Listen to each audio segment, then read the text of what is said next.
There's been a huge fight on social media from some of our two of our very best, David Hundeyin and Aisha Yesufu. Of course, David Hundeyin, the young man who is seeking asylum outside of the shores of Nigeria for being very patriotic, and he's been fighting a whole lot of battles in recent time.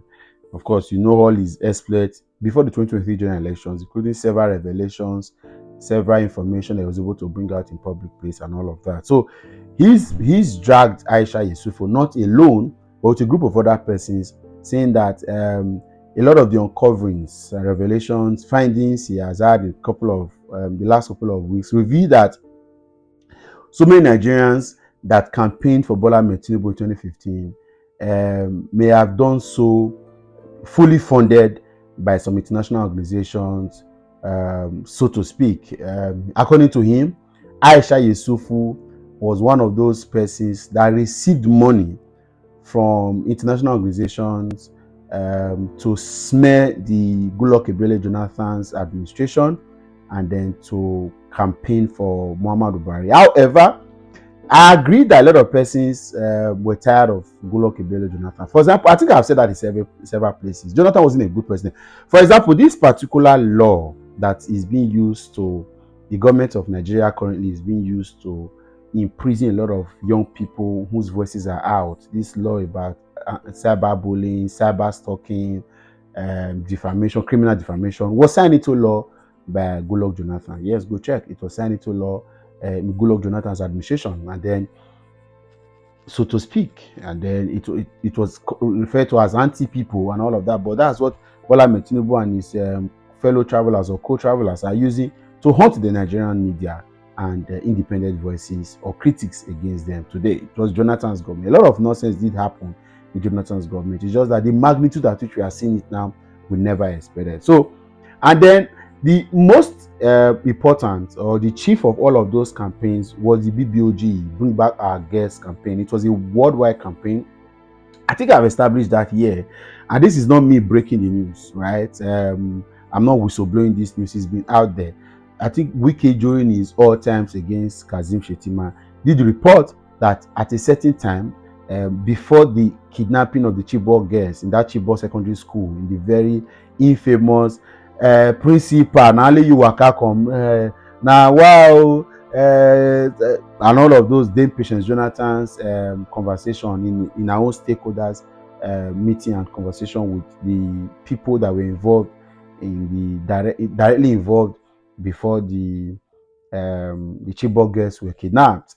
Wike did say, and I think the letter is in the public place, where he wrote to Kazim Shettima, the then governor of Borno State, that because of the incidents of kidnapping and threats and all of the insecurity happening around some places in Borno State, Chibok were one of those. And then he did say that they should not allow to write the West African Senior School certificate examination, WASC, as at that time at the Chibok. But Kazim Shettima, being who he is, went on to have that exams written. And on the first day of the exam, according to report, over 250 girls were kidnapped in the school premises, and that would lead to a massive this campaign of Goodluck Jonathan's government has been not productive yet, and they're not viable enough to protect the citizens of Nigeria. That campaign did go worldwide, and what David is reporting now is that campaign was fully funded and it was against the Jonathan administration, because the APC government got to power with a lot of propaganda. So what that means is that the APC did not just win the election as though they campaigned, but they had too many propaganda, smear campaigns, too many. And if you go further, it means that you can as well also assume that there were many orchestrations involved. And if the story of Wike, Shettima that I just shared with you has any to go by, you would have known that maybe that was all of this was staged to creating the drama. Because till today, the day I knew that there was a challenge was when it was reported that some guests from the Chibok were going to be returned, and then what we saw were shocking. And till today, I can never forget that picture. All of us believed that girls were actually kidnapped until it was time for the girls to be released. We heard that some of them were married. In short, I'm sure the government of Buhari had forgotten about the whole issue and said some of them were married, but people kept insisting that the girls should be returned. I remember Obi Ezekwesili, who led that campaign that time, moving on the streets and crying every day, seeking for the girls. Even to Michelle Obama, Barack Obama, all of them participated in that campaign to bring back our girls. But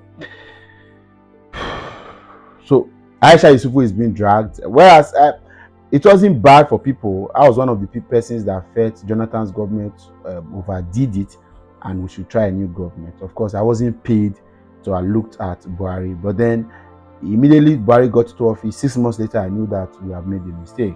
It wasn't that Jonathan was exceptionally good as a president, but Buhari was exceptionally bad and inept and clueless and worthless and hopeless and valueless and visionless. And see, so now David is saying Aisha has come to drag and said it should produce evidence, but that does not mean, like I've said in commenting on some places where I've seen it, Aisha may have done all of that with good interest, probably tired of Jonathan's government, the excessiveness of the government, and the weakness and cruelness that the government had in certain places, may not have been paid. It's also possible that which has been established now, that monies did go, exchange hands in all of that. I'll leave that for you to decide. Do you think that was the case for Aisha Yesufu, or um, you cannot deny that money would have exchanged hands, because Tinubu and these guys do not look like people that campaigned with good conscience.